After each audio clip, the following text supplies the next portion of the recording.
Hi, we're Steve and Lyndsay Radford of the Roaming Radford YouTube channel. We spend 3 months of our year living in the motorhome with our 3 children. We do, yes. It started back in 2007. We got our first motorhome.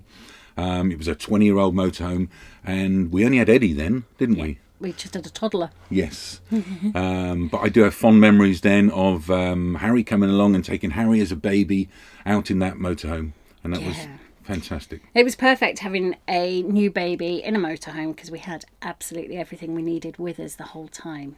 It's like having a giant handbag just with you. Yeah. That gave us the bug. And then the following year, we wanted something newer, something bigger for our ever-growing family. So we chose a caravan next, didn't we?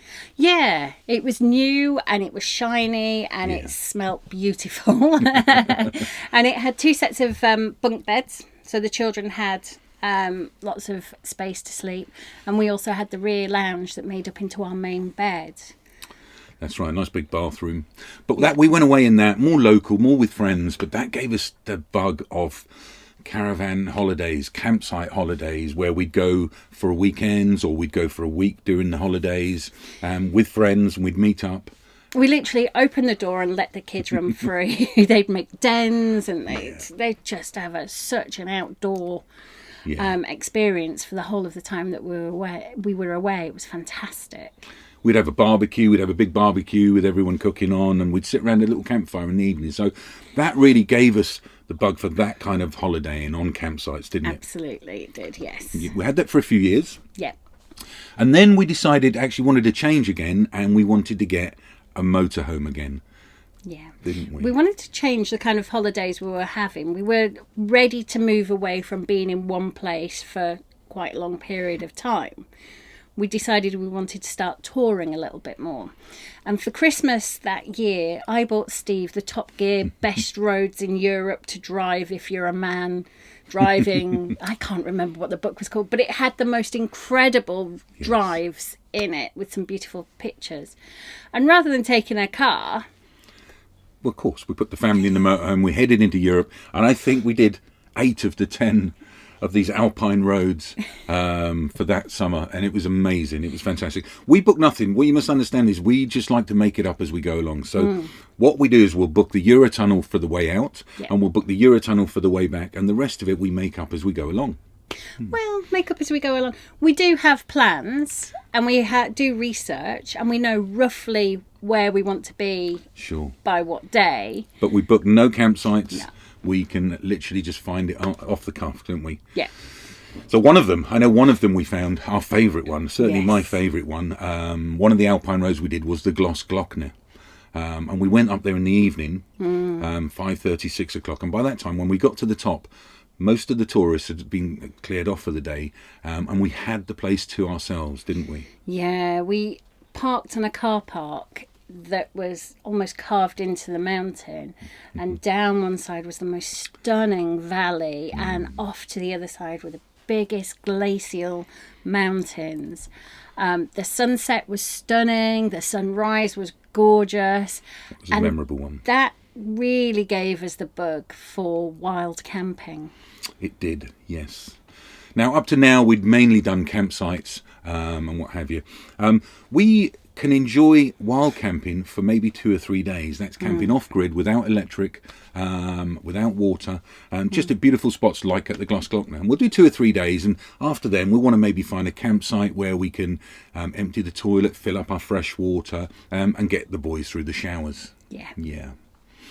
Also, airs. That's another thing we've experienced and we enjoy in Europe. An air is also known as a Stellplatz in Germany. Yeah. And they're often very inexpensive, kind of a few euros.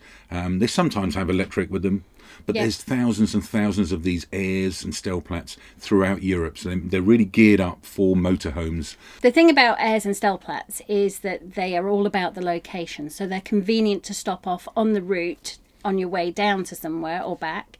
But they're also great and convenient if you want to leave your van and go off and explore an area. We've stayed in quite a few spectacular places that are just parking spots. Yeah. And gone off and explored medieval cities that you can't take a motorhome into, or beaches that you can park on a beach, an air on a beach. You can park, you open the door, and the beach is there. That was a great air we found. I think it was €8 for the night, and we had a private beach. I know the boys would knock it for not being able to bodyboard, but you can't grumble about that. €8 a night, and you got your own private beach like that. Yeah, very inexpensive way to break up a journey or to stay somewhere safe while you explore a local area. We've done Croatia for 3-4 years now. I think we've done Croatia. In fact, we've driven as far down as Greece and Albania, Montenegro, Croatia. So we really like to get away and kind of push our boundaries in our motorhome, don't we? Yes. Croatia is probably one of our favourite countries. The campsites in Croatia are amazing. They can be up to 3,000 pitches. They can have water parks, and so much for the kids to do. There's entertainment, there's sports, there's other children, and we have gone island hopping in our motorhome. Yes, the Dalmatian coast of Croatia is really geared out. There's ferries taking you from island to island, and we've really enjoyed doing that. On 4 years now we've done Croatia, island hopping at different campsites. Yeah. Our favourite, actually, the one on Crook. There's a 5-star campsite on the island of Crook. I think it's called Camping Crook. I have never seen toilets like this place. It is amazing. Spectacular. Yes. There's Absolutely even, there's a washing it up areas at most campsites. This place has got dishwashers in the area. So if you don't want to do your washing by hand, you can put it in the dishwasher. There's big TVs in the toilets and what have you. So, yeah, interesting. So we must get over there and do a toilet review for you guys. So the good thing about being in a motorhome, or one of the great things about being in a motorhome, is that you can mix the holiday up a little bit. So you can have campsites, and you can have airs, and you can have wild spots. One holiday isn't just one thing. We enjoy the road trip element of it, don't we? Yes. We really do. It's not about the destination for us, not so much about the destination, but it's also the journey there. As soon as we leave, pull away from home, we're on our holidays, and we can enjoy it from the minute we leave home, really, isn't it? Yeah. So last year, in fact, we went and took a ferry to Santander. Bit different. We've normally done the Eurotunnel. We thought this time we'll book the ferry. So we took the ferry to Santander, and we went around Spain, and the whole idea was to do Spain and Portugal. Well, you see that. Our first plan was to do Spain, Portugal and Morocco. But with the situation last year, we had to evolve our plans.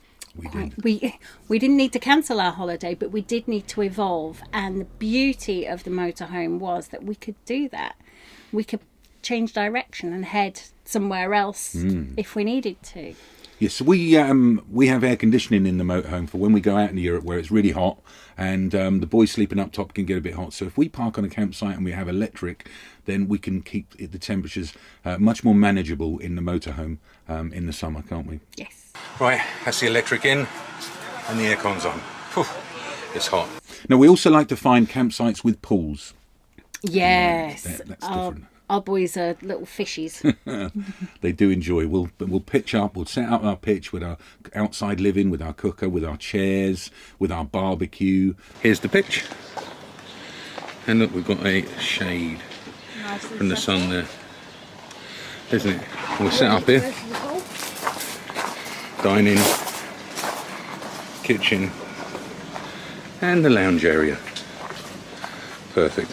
And once that's done, the boys can then go off and find other friends to play with, or see what other things are at the campsite. But certainly pools. Yeah, pools and beaches. They're key to us. Absolutely. Oh, we had a great stop on the beach, didn't we? Down Valencia way, I think it was. Yes. On last year's trip, where literally we found the campsite was quite inexpensive, and we was parked right up on the beach.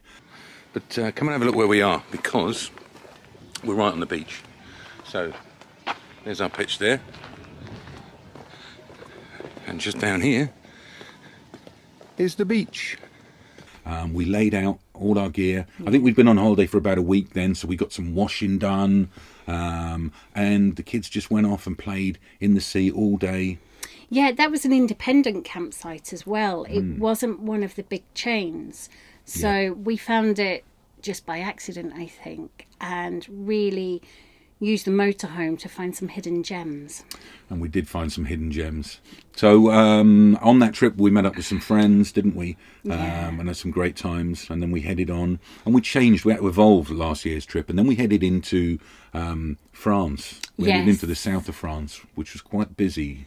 Yeah, we picked a route that went through the Pyrenees, and there was a point that we had children on either side of the border, and we slept right on the border at the top of a mountain. Another wild camp. This is another gem. We literally parked up there at night, and I took the drone out to have a look and got some fantastic footage.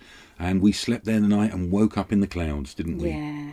Oh, yeah. That was lovely. There's some gems. The tinkling of bells from cows as well. Yes. Oh, fantastic. So that's how a motorhome works better for us, finding these gems like what we did at the top of the Pyrenees there. Yeah. Then we headed down into southern France, didn't we? And we found some big campsites. Actually, as much as €100 per night we were paying. But they're geared out. They've got water parks and so much entertainment for the kids to do. So we don't mind paying, up to €100 a night if we're getting value for the money. And some campsites are great value for money. I personally prefer the tiny little campsites, the independent ones where you feel like you've got your own private pool, and maybe fewer families, but you can really sort of build a friendship with someone on a smaller campsite that sometimes you feel a little bit lost in the big campsite. I think a mix. We enjoy the mix, don't we? I was going to say the boys prefer the big campsites because they've got more amenities. Le Grillon was our favourite last year. We found a municipal campsite in the middle of France. It had a pool, and that's what attracted us. And what a gem that was. Actually, one of our favourite campsites ever. I like how small it is and the simplicity, and how they've got a pool, table tennis. And they've got everything you need, really.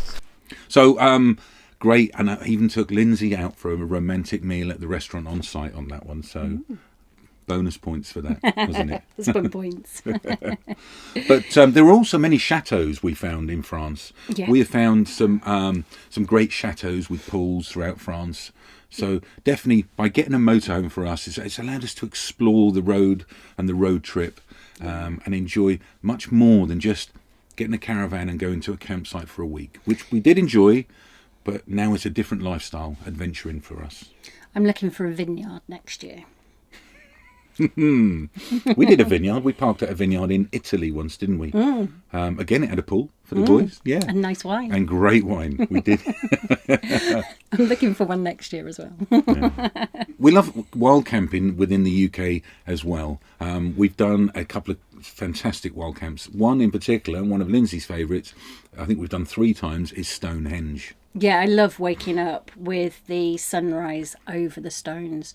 There's something really magical about having your cup of tea and watching the sun rise over the stones. Really And beautiful. again, you can only do that in a motorhome. You can't do that in a caravan, can you? No. That's where a motorhome wins for us, for finding gems like that. In fact, another trip we did the NC 500, didn't we? Oh, the north coast of Scotland. In 2016. Oh, it's spectacular scenery. Yeah. Yeah, we did it in winter, so it was a little bit windy, but it was very quiet in winter. Yes. Wasn't it? A good time to do it. I know it's a very popular route now with many travellers and motorhomers. Yeah, having the motorhome also gives us weekend trips to different cities. Yeah. We've explored Bath, and we've explored all up the north coast as well, the northeast coast of the UK. We even went to New Asgard. For you Marvel fans. So I hope we've helped explain what motorhome living and the lifestyle that we've chosen in our motorhome. It's the adventure for us. It's the children for us. It's and it's the wild openness and it's cooking outdoors in the summer. It's our children meeting other children and playing. And it's us having close time with our own children as well. It's I think good in the family house time. we can separate a little bit. But in here, we're together exploring. It's good family time. Even in the winter, we'll go out and explore during the day, and then we'll come back maybe 4 or 5 o'clock when it's getting dark.